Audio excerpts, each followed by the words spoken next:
ಈಗ ಆಂಟಿ ಮತ್ತು ಆಂಟನ ಸ್ಟೋರಿ ಹೇಳ್ತೀನಿ. ಸ್ಟಾರ್ಟ್ ಮಾಡಿಲ್ವಾ, ಅವನ ಮೆಸೇಜ್ ಕಳಿಸಿಲ್ವಾ, ಎಸ್ ಕಳಿಸಿದ್ದಾನೆ. ಕೆಟ್ಟ ಮೆಸೇಜ್ ಕಳಿಸಿದ್ದಾನೆ.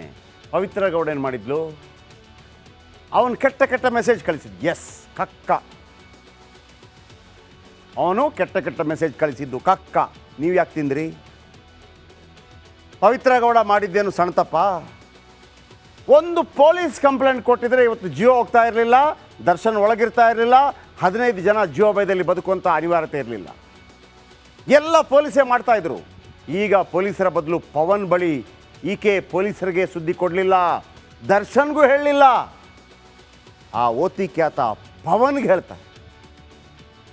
ಅದಕ್ಕೆ ಗೊತ್ತು ಗುರಿ ಇಲ್ಲ, ಅದು ಯಾವ ರೀತಿಯದೋ ಗೊತ್ತಿಲ್ಲ. ಅದು ಕೂಡ ಈ ಹುಡುಗನ ಜೊತೆ ಚಾಟ್ ಮಾಡಿದೆ. ಅದು ಆ ಕಡೆದು ಆಂಟ ಯಾರು, ರೇಣುಕಾಸ್ವಾಮಿ, ಈಕೆ ಅಂದ್ಕೊಂಡು ಚಾಟ್ ಮಾಡಿದ್ದಾನೆ. ಬನ್ನಿ ಆ ಸ್ಟೋರಿ ಎಲ್ಲಿಂದ ಶುರುವಾಯಿತು ಹೇಳ್ತೀನಿ, ಕೇಳಿಸ್ಕೊಳ್ಳಿ. ಹಾಯ್, ಲೊಕೇಶನ್ ಕಳಿಸ್ತೀನಿ, ಯಾವಾಗ ಬರ್ತೀಯಾ ಹೇಳು. ಓಕೆ ಕಳಿಸು. ನಾನು ಯಾಕೆ ಬರಬೇಕು ಅಂತ ಹೇಳು. ನಿಂಗೆ ಏನ್ ಬೇಕು ಹೇಳು. ನಿನಗೆ ಏನು ಬೇಕು ಅಂತ ಹೇಳು. ನೀನೇ ಫೋಟೋ ಕಳಿಸು ನನಗೆ.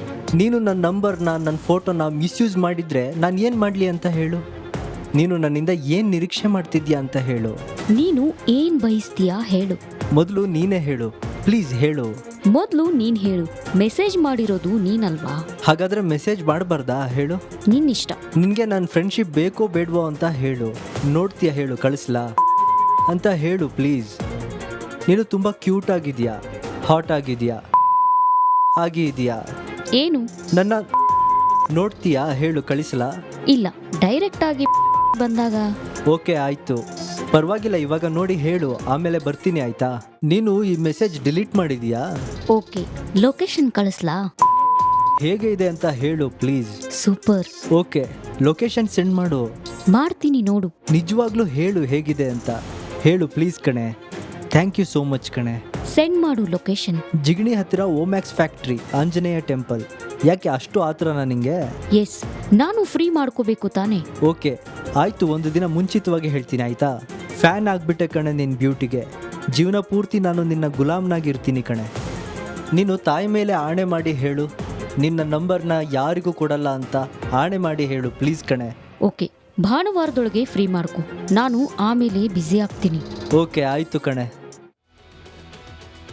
ರೇಣುಕಾಸ್ವಾಮಿಯ ಇಡೀ ಸ್ಟೋರಿಗೆ ಕತೆ, ಚಿತ್ರಕಥೆ, ಸಂಕಲನ, ನಿರ್ದೇಶನ, ನಿರ್ಮಾಣ, ಆ್ಯಕ್ಟಿಂಗು, ಫೈಟ್ ಮಾಸ್ಟ್ರು ಎಲ್ಲ ದರ್ಶನ್. ಹೇಗೆ? ನಂಬರ್ 1 ಕತೆಗಾರ ದರ್ಶನ್. ಲಕ್ಷ ಫ್ಯಾನ್ ಪಾಲಿನ ಚಾಲೆಂಜಿಂಗ್ ಸ್ಟಾರ್. ರೇಣುಕಾಸ್ವಾಮಿ ಕೊಲೆ ಕೇಸ್ನಲ್ಲಿ ದರ್ಶನ್ 5 ರೋಲ್ ಮಾಡಿದ್ದಾರೆ. ಕತೆಗಾರ Darshan. Renukaswamy case pre plan. Renukaswamy ಕೇಸ್ನಲ್ಲಿ ದರ್ಶನ್ ಅಸಲಿಗೆ ಕತೆಗಾರ. ಬೃಹತ್ ಚಾರ್ಜ್ ಶೀಟ್ನಲ್ಲಿ ಎಲ್ಲ ವಿಚಾರಗಳು ರಿವೀಲ್ ಆಗಿದೆ. ಪವಿತ್ರ ಹೇಳಿದ ಚಾಡಿ ಕೇಳಿ ಕೆರಳಿ ಕೆಂಡವಾಗ್ತಾರೆ ದರ್ಶನ್. ಜೂನ್ 1ರಂದು ರೇಣುಕಾಸ್ವಾಮಿ ಕೊಲೆಗೆ ಸ್ಕ್ರೀನ್ ಪ್ಲೇ. ಹತ್ಯೆ ಆಗಿದ್ದು 9ನೇ ತಾರೀಕು. 1ನೇ ತಾರೀಕು ಸ್ಕ್ರೀನ್ ಪ್ಲೇ ರೆಡಿ ಮಾಡ್ತಾರೆ. ಕೊಲೆಗೆ 1 ವಾರ ಮುಂಚೆ ರಘುಗೆ ಖುದ್ದು ದರ್ಶನ್ ಕರೆ ಮಾಡ್ತಾರೆ. ದರ್ಶನ್ ಕಟ್ಟಾಜ್ಞೆಯಂತೆ ಕಿಡ್ನ್ಯಾಪ್ ಮಾಡ್ತಾನೆ Raghu. Number 2 stunt master Darshan. Renuka ಮೇಲೆ ದರ್ಶನ್ ಮಾರಣಾಂತಿಕ ಹಲ್ಲೆ ಮಾಡ್ತಾರೆ. ಜೂನ್ 8ರ ರಾತ್ರಿ ಶೆಡ್ನಲ್ಲಿ ಭೀಕರ ಸನ್ನಿವೇಶ ಸೃಷ್ಟಿಯಾಗತ್ತೆ. ಪಟ್ಟಣಗೆರೆ ಪಾಪಿ ಲೋಕದ ರಾಜನಾಗಿದ್ದರು ದರ್ಶನ್. ದಂಡು ಕಟ್ಟಿ ದಾಳಿ ಮಾಡುವ ದಂಡನಾಯಕನಾಗಿದ್ದರು ದರ್ಶನ್.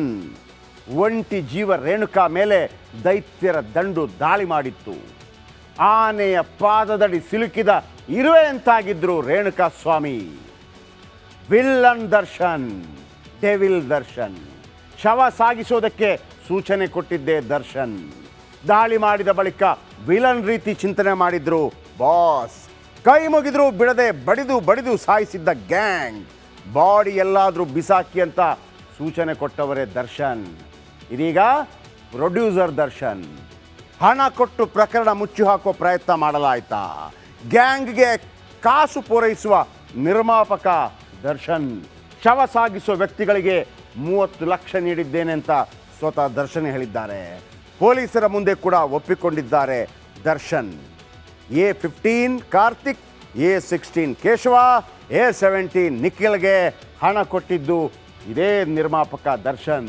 ಹಣ ನೀಡಿ ಶವ ವಿಲೇವಾರಿ ಮಾಡಿ ಸಾಕ್ಷ್ಯನಾಶ ಯತ್ನ ಮಾಡಿದ್ದು ಇದೇ ದರ್ಶನ್.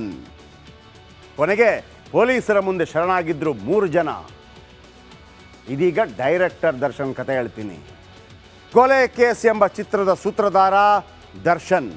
ಭೀಕರ ರಿಯಲ್ ಸಿನಿಮಾದ ಅಸಲಿ ಸೂತ್ರಧಾರಿ ದರ್ಶನ್. ಅಲ್ಲಿಗೆ ಕಥೆ, ಚಿತ್ರಕಥೆ, ಸಂಕಲನ, ನಿರ್ದೇಶನ, ನಿರ್ಮಾಣ, ಆ್ಯಕ್ಟಿಂಗು ಮತ್ತು ಫೈಟ್ ಮಾಸ್ಟರು ಎಲ್ಲವೂ ಕೂಡ ಒನ್ ಆ್ಯಂಡ್ ಓನ್ಲಿ ದರ್ಶನ್.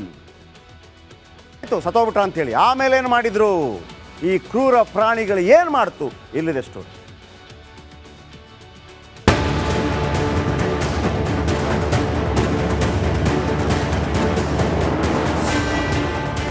ಒಂದೊಂದು ದೃಶ್ಯವು ಘೋರ ಘನಘೋರ. ಬಡಪಾಯಿ ರೇಣುಕಸ್ವಾಮಿ ಕೈ ಮುಗಿದು ಪ್ರಾಣ ಭಿಕ್ಷೆಯನ್ನ ಕೇಳುತ್ತಿದ್ರು, ಬಿಡ್ಲಿಲ್ಲ ಪಾಪಿಗಳು. ರೇಣುಕಸ್ವಾಮಿಗೆ ಡಿ ಗ್ಯಾಂಗ್ ಕ್ರೂರಿಗಳು ಇಂಚಿಂಚು ನರಕ ದರ್ಶನವನ್ನ ತೋರಿಸಿದ್ದಾರೆ.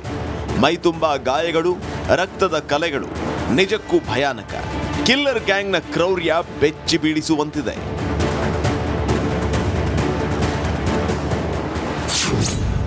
ಶೆಡ್ನಲ್ಲಿ ಹಲ್ಲೆ, ಪಬ್ನಲ್ಲಿ ಪೊರ್ಕಿ ಪಾರ್ಟಿ. ಸ್ಟೋನಿ ಬ್ರೂಕ್ ಪಾರ್ಟಿನೂ ಇಲ್ಲೇ, ಪ್ಲಾನೂ ಇಲ್ಲೇ. ಈ ಪಬ್ನಲ್ಲೇ ಡಿ ಸಫಾರಿ. ಇಲ್ಲೇ ಇದ್ದ ರೇಣುಕಸ್ವಾಮಿ ಸಾವಿನ ರುವಾರಿ.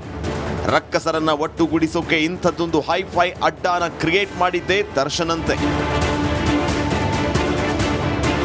ಪಟ್ಟಣಗೆರೆ ಶೆಡ್ನಲ್ಲಿ ರಾಕ್ಷಸರ ಅಟ್ಟಹಾಸ ಮಿತಿಮೀರಿತ್ತು. ಈ ಗ್ಯಾಂಗ್ನ ದುರುಳರು ರೇಣುಕಸ್ವಾಮಿ ಮೇಲೆ ಹಲ್ಲೆ ಮಾಡ್ತಾ ಇದ್ರೆ, ಪೊರ್ಕಿ ಸ್ಟೋನಿ ಬ್ರೂಕ್ನಲ್ಲಿ ಪಾರ್ಟಿ ಮಾಡ್ತಾ ಇದ್ದ. ಇಲ್ಲಿಗೆ ಬಂದಿದ್ದ A2 ಪವನ್ ರೇಣುಕಸ್ವಾಮಿಗೆ ಥಳಿಸಿದ್ದ ಫೋಟೋನ ದರ್ಶನ್ಗೆ ತೋರಿಸಿದ್ದ. ಬಳಿಕ ಪಾರ್ಟಿಯಿಂದ ಎದ್ದು ಶೆಡ್ಗೆ ಬಂದಿದ್ದ ದಾಸ. ಕೊಲೆಗೂ ಮುನ್ನ, ಕೊಲೆ ನಂತರವೂ ಎಣ್ಣೆ ಪಾರ್ಟಿ. ಡೆವಿಲ್ ಗ್ಯಾಂಗ್ ಕೊಲೆಗೂ ಮುನ್ನ ಮತ್ತು ಕೊಲೆ ಬಳಿಕವೂ ಪಾರ್ಟಿ ಮಾಡಿದೆ.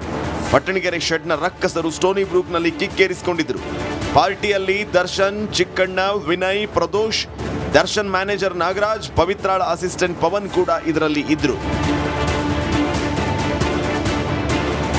ರೇಣುಕಸ್ವಾಮಿ ಹತ್ಯೆಗೂ ಮುನ್ನ ಕಿಲ್ಲರ್ ಗ್ಯಾಂಗ್ ಇದೇ ಸ್ಟೋನಿ ಬ್ರೂಕ್ನಲ್ಲಿ ಮಾಡಿದ್ದ ಪಾರ್ಟಿ.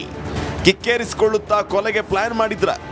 ಯಾಕಂದ್ರೆ ದರ್ಶನ್ ಬಂಧಿಸಿದ ಬಳಿಕ ಸ್ಟೋನಿ ಬ್ರೂಕ್ಗೆ ಪೊಲೀಸರು ಕರೆತಂದಿದ್ರು. ಪಾರ್ಟಿ ನಡೆದ ಸ್ಥಳದಲ್ಲಿಯೇ ಆರೋಪಿಗಳನ್ನ ಕೂರಿಸಿ ಸ್ಥಳ ಮಹಾಜರು ನಡೆಸಿದ್ರು. ಯಾರು ಎಲ್ಲಿದ್ರು, ಏನೇನ್ ಮಾತಾಡಿದ್ರು ಅಂತ ರೀಕ್ರಿಯೇಟ್ ಮಾಡಿದ್ರು. ಚಿಕ್ಕಣ್ಣನನ್ನು ಕರೆದೊಯ್ದು ಸ್ಥಳ ಮಹಾಜರು ನಡೆಸಿ ಹೇಳಿಕೆಯನ್ನ ದಾಖಲಿಸಿಕೊಂಡಿದ್ರು. ಸ್ಟೋನಿ ಬ್ರೂಕ್ ಮಾಲೀಕ A10 ವಿನಯ್ ದರ್ಶನ್ ಆಪ್ತ. ಹೀಗಾಗಿ ಇದೇ ಇವರ ಪಾರ್ಟಿಯ ಅಡ್ಡೆಯಾಗಿತ್ತು. ಇನ್ನು ರೆಸ್ಟೋರೆಂಟ್ ಅಲ್ಲಿ ಎಲ್ಲಿ ನೋಡಿದ್ರು ಡಿ ಬಾಸ್ ಸಫಾರಿ ಅನ್ನೋ ಬರಹ ಕಾಣಿಸುತ್ತೆ. ಅದೇನೇ ಇರಲಿ, ನರ ರಾಕ್ಷಸರ ಮಧ್ಯೆ ವಿಲವಿಲ ಒದ್ದಾಡಿ ರೇಣುಕಸ್ವಾಮಿ ಉಸಿರನ್ನೇ ಚೆಲ್ಲಿದ್ದ. Nagaraj, crime bureau, Republic Kannada.